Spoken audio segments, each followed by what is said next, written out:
நான் எப்படி 32 வயதில் என்னுடைய பிள்ளைகளுக்காக 1,00,000 ரூபாய் சேமிச்சேன் அப்படின்னு தாங்க இந்த வீடியோல நான் சொல்ல போறேன். இதுக்கு சிம்பிளான ஒரு சின்ன ஹேபிட் தாங்க நான் பின்பற்றினேன். இது மாதிரி நீங்களும் சேமிக்க ஆசைப்படுறீங்களா இல்ல கஷ்டப்படுறீங்களா? வீடியோவை முழுமையா பாருங்க. பார்த்தீங்கன்னா உங்களுக்கு ஒரு ஐடியா கிடைக்கும். அதாவது நீங்க நினைக்கலாம், சேமிப்புங்கிறது ரொம்ப வருஷமா பண்ணணுமோ, இல்ல நம்ம மாதம் மாதம் சம்பளத்தை நம்பிக்கிட்டு இருக்கோமே, நம்மளால சேவிங் பண்ண முடியுமா அப்படின்னு நீங்க நிறைய பேர் யோசிக்கிறாங்க. கட்டாயமா முடியுங்க. அது என்னோட அனுபவத்துலதான் நான் சொல்றேங்க. அதாவது நான் சிறுக சிறுக சின்னதா தாங்க சேமிக்க ஆரம்பிச்சேன். என்னாலே 1,00,000 ரூபாய் சேமிக்க முடியுச்சுன்னா கட்டாயமா உங்களாலேயே முடியும். இந்த டிசிஷன் எடுத்ததுனால என்னோட பிள்ளைங்களோட லைஃப் கொஞ்சம் என்னால பெட்டரா கொண்டு வர முடிஞ்சுங்க. அத உங்ககிட்ட நான் ஷேர் பண்றேங்க.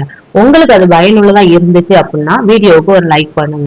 வீடியோக்குள்ள போறதுக்கு முன்னாடி நம்ம சேனலுக்கு நீங்க ஃபர்ஸ்ட் டைம் வரீங்க அப்படின்னா சப்ஸ்கிரைப் பண்ணுங்க. அப்பதான் மணி ரிலேட்டடான இன்ஃபர்மேஷன் வீடியோஸ் உங்களுக்கு தொடர்ந்து வரும். நான் எப்பவும் சேவிங்காக ஏதாச்சும் ஒரு மெத்தட் ட்ரை பண்ணிட்டே இருப்பேங்க.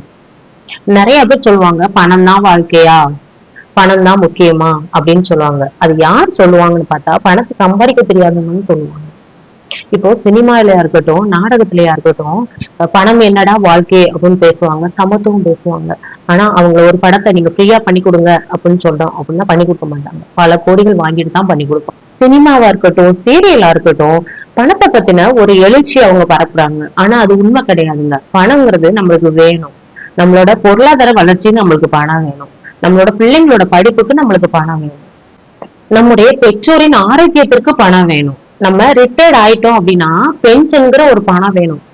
பணம் மட்டுமே தேவை கிடையாது. ஆனா பணம்ங்கிறது ரொம்ப ரொம்ப முக்கியங்க. சரிங்க, நான் எப்படி என்னோட கிட்ஸுக்காக நான் பணத்தை சேமிச்சேன் அப்படின்னு நான் உங்களுக்கு சொல்றேங்க. எல்லா பெண்களுக்கும் மேரேஜுக்கு அப்புறம் சில டைம்ல வேலைக்கு போக முடியாத சூழ்நிலைகள் வருங்க. மேரேஜுக்கு முன்னாடி வேலைக்கு போயிருப்பாங்க, நல்லா வேலைக்கு போய்கிட்டு இருப்பாங்க. ஆனா மேரேஜ் முடிஞ்சதுக்கு அப்புறம் சிலது ஹஸ்பண்ட் வேலைக்கு போக வேண்டாம் அப்படின்னு சொல்லலாம். இல்லைன்னா நம்ம பிள்ளைங்களை பாக்குறதுக்காக, நம்ம பிள்ளைங்க ஒரு பிள்ளைங்களோ 2 பிள்ளைங்க இருந்தாங்க அப்படின்னா அவங்கள பாக்குறதுக்காக நம்ம ஒரு டைம் ஒதுக்கிடுவோம். நம்ம வீட்டுல இருக்க வேண்டிய சூழ்நிலைகள் வரும். நம்ம வீட்டுல வயசானவங்க இருந்தாங்கன்னா அவங்கள பார்க்க வேண்டிய சூழ்நிலைகள் வரும். அப்படிங்கும்போது நம்மளால வேலைக்கு போக முடியாது. அந்த சுச்சுவேஷன் நான் இருக்கும்போது எங்க வீட்டுக்கு ஒரு அக்கா வந்தாங்க. அந்த அக்கா வந்து என்கிட்ட சொன்னாங்க, நான் என்னோட பிள்ளைங்களுக்காக, அவங்க டெய்லரு, அப்போ அவங்க சொன்னாங்க என்னோட பிள்ளைங்களுக்காக நான் வந்து ஒரு 1,500 ரூபாய் வந்து போஸ்ட் ஆபீஸ்ல வந்து ரெக்கரிங் டெபாசிட்ஸ்ல நான் வந்து சேமிப்பு தொடங்கியிருக்கேன் அப்படின்னு சொன்னாங்க. நான் சொன்னேன், நீயும் ஒண்ணு என்ன தொடங்கு அப்படின்னு சொன்னாங்க. அப்ப நான் சொன்னேன் அவங்கள்ட்ட, அக்கா நீங்க வந்து இப்போ டெய்லரிங் அந்த வேலை உங்களுக்கு தெரிஞ்சிருக்கிறதுனால நீங்க அதை வச்சு நீங்க சம்பாதிக்கீங்க. நான் என்னப்பா பண்ண முடியும், கொஞ்சம் நான் யோசிச்சுட்டு சொல்றேன் அப்படின்னு சொன்னேங்க. உடனே ஒரு நாள் 2 நாள் அப்படி போச்சு. அப்போ எனக்கு ஒரு எவ்வளவுதான் நம்ம ஹஸ்பண்ட் வந்தது, இப்போ அவங்க சம்பாரிச்சவங்க நம்மள்ட்ட தான் கொடுப்பாங்க. ஆனா எவ்வளவுதான் கொடுத்தாலுமே நம்ம வந்து அதை வந்து இப்போ இந்த 2,000 ரூபாய் கொடுத்துருக்காங்க அப்படின்னா அந்த 2,000 ரூபாய்க்கு நீ என்னென்ன வாங்கின, என்னென்ன திங்ஸ் வாங்கின, நீ எப்படி செலவு பண்ண, எல்லா டீட்டெயில்ஸும் கேட்பாங்க. ஏன்னா கொடுத்துட்டு யாருமே எதுவுமே டீட்டெயில்ஸ் கேட்காம இருக்க மாட்டாங்க, எல்லாமே கேட்பாங்க. அப்போ நம்மளுக்கு ஒரு அமௌண்ட் இருந்துச்சுன்னா நம்ம பிள்ளைங்களுக்காக சேமிப்பு தொடங்கலாமே ஒண்ணு அப்படின்னு ஒரு 2 நாள்ல நான் யோசிச்சேங்க. சரி நம்ம பிள்ளைங்களுக்காக தொடங்கலாம் அப்படின்னு யோசிச்சு போஸ்ட் ஆபீஸ்ல ஒரு அக்கௌண்ட் தொடங்கினேங்க. தொடங்கின உடனே சரி அப்படின்னா அந்த 1,500 ரூபாய் நம்மளால எப்படி சம்பாதிக்க முடியும் வீட்டுல இருந்தே அப்படின்னு நான் யோசிச்சு பார்த்தேன். நான் கல்யாணத்துக்கு முன்னாடியே 2018ங்க எங்களோட மேரேஜ் நடந்தது. அப்போ நான் வேலை பார்க்கும்போது என்னோட லாஸ்ட் சேலரி எவ்வளவுன்னு பார்த்தோம்னா 21,000 ரூபாங்க. ஏன்னா மாசம் மாசம் 21,000 ரூபாய் நம்ம வந்து பேங்க்ல அக்கௌண்ட்ல டிரான்ஸ்பர் பண்ணிடுவாங்க. நம்ம அப்படி இருந்துட்டு மேரேஜுக்கு அப்புறம் நம்மளுக்கு கையில ஒண்ணுமே இல்லைன்னு சொன்ன உடனே கொஞ்சம் கஷ்டமா இருக்கும். யாருக்கா இருந்தாலும் அந்த கஷ்டம் இருக்கும். அப்போ என்னதான் சரி ஓகே இந்த 1,500 ரூபாய் நம்ம எப்படியாச்சும் சம்பாதிக்கணும் அப்படின்னு நினைச்சா ஒரு டியூஷன் எடுக்கலான்னு பார்த்தா என்னோட பிள்ளைங்க ரொம்ப சின்ன பிள்ளைங்களா இருந்தாங்க. ஏன்னா அவங்கள வச்சுட்டு நம்ம எதுவுமே பண்ண முடியாது. அப்போ என்ன பண்ணலாம் அப்படின்னு நான் ஒரு ஐடியா பண்ணுவேன். ஏன்னா மாசம் நம்மளுக்கு 1,500 எப்படியாச்சும் பிள்ளைங்களுக்காக நம்ம போட்டுதானே ஆகணும். ஓகே அப்படின்ட்டு அப்போ நான் ஒவ்வொன்றா யூடியூப்ல இருந்து எல்லாமே பார்த்துட்டே இருந்தேன். அப்போ எனக்கு மீஷோல ரீசெல்லிங் ஒண்ணு தொடங்கினேங்க. அது மூலமா கொஞ்சம் அமௌண்ட் கிடைச்சு எனக்கு ரீசெல்லர் ஆப் ஓபன் பண்ணி ரீசெல்லிங் பண்ணேன். அதுக்கப்புறம் கொஞ்சம் கொஞ்சமா சாரி, அதாவது ஹோல்சேலர்ல இருந்து கொஞ்சம் சாரி வாங்கினீங்க. சாரி வாங்கி மொத்தமா 10 100 அப்படி இல்ல ஒரு 5 10 அப்படி சாரி வாங்கி அது வாட்ஸ்அப்ல ஷேர் பண்ணி என்னோட ஃப்ரெண்ட்ஸ் அரௌண்ட், என்னோட ஃபேமிலிஸ் அரௌண்ட் அப்படிலாம் கொஞ்சம் சேல்ஸ் பண்ணி பார்த்தேன். அது மூலமா கொஞ்சம் பணம் கிடைச்சிச்சு. அது எப்படி கிடைக்கும்னா சில நேரத்துக்கு இன்னைக்கு வந்து 100 ரூபாய் கிடைக்கும், நாளைக்கு 200 ரூபாய் கிடைக்கும், அப்படி கிடைக்கும். இப்போ ஒரு சாரிக்கு இப்ப ஹோல்சேலர் நம்ம வாங்கினோம் அப்படின்னா 500 ரூபாய் சாரி நம்ம வாங்கினோம் அப்படின்னா அது கடைக்கு போகும்போது அது 1000 ரூபாயா இருக்கும் அந்த சாரி. அதுவே நம்ம வந்து 500 ரூபாய்க்கு வாங்கிட்டு ஒரு 700 ரூபாய்க்கு கொடுத்தோம் அப்படின்னு 700 800 ரூபாய்க்கு கொடுத்தாலும் நமக்கு 300 ரூபாய் லாபம். அப்படி அந்த சாரிய சேல்ஸ் பண்ணும்போது அதுல கிடைக்கிற அமௌண்ட்டை வச்சிருந்தேன் நம்ம கையிலே வச்சிருந்தா, இப்போ அந்த அமௌண்ட்டை வந்து நம்ம கையிலே வச்சிருந்தோம் அப்படின்னா நமக்கு செலவாயிரும். ஏன்னா நம்ம மாசம் மாசம் அவங்க வந்து அதிக அமௌண்ட் அடைக்கணும். என்ன பண்ணலாம் அப்படின்னு யோசிச்ச போது இப்ப பேங்க்ல போட்டோம்னா நம்ம ஏடிஎம் கார்டு வச்சிருப்போம், அது மூலமா நம்ம பணத்தை எடுத்துருவோம் நம்மள தேவைக்கு. என்ன பண்ணலாம் அப்படின்னு ஒரு ஐடியா பண்ணுங்க. அப்படி யோசிச்சுட்டு தான் நான் என்ன பண்ணேன் அப்படின்னா, போஸ்ட் ஆபீஸ்ல நம்மளோட சேவிங் அக்கௌண்ட் இருக்கு பாத்தீங்களா, அதுல 100 ரூபாய் கொண்டு போனாலும் அவங்க வாங்கிக்கிருவாங்க. அப்போ எனக்கு வாரம் வாரம் இப்ப 100 200 ரூபாய் எதுவும் கிடைச்சுன்னா உடனே அந்த சேவிங் அக்கௌண்ட் புக்கையே எடுத்துட்டு அந்த 100 ரூபாய் 200 ரூபாய் இருந்துச்சுன்னா அதையும் கொண்டு போய் மாசத்துலயோ வாரத்திலயோ எப்ப எனக்கு பணம் கிடைக்கும் அந்த பணத்தை கொண்டு போய் நான் அப்படியே போஸ்ட் ஆபீஸ்ல போட்டுருவேன். அவங்க 100 ரூபாய் இருந்தாலும் நம்மள்ட்ட வாங்கிக்கிருவாங்க, 50 ரூபாய் இருந்தாலும் நம்மள்ட்ட வாங்கி நம்மளுக்கு சேவிங் அக்கௌண்ட்ல என்ட்ரி பண்ணி கொடுத்துருவாங்க.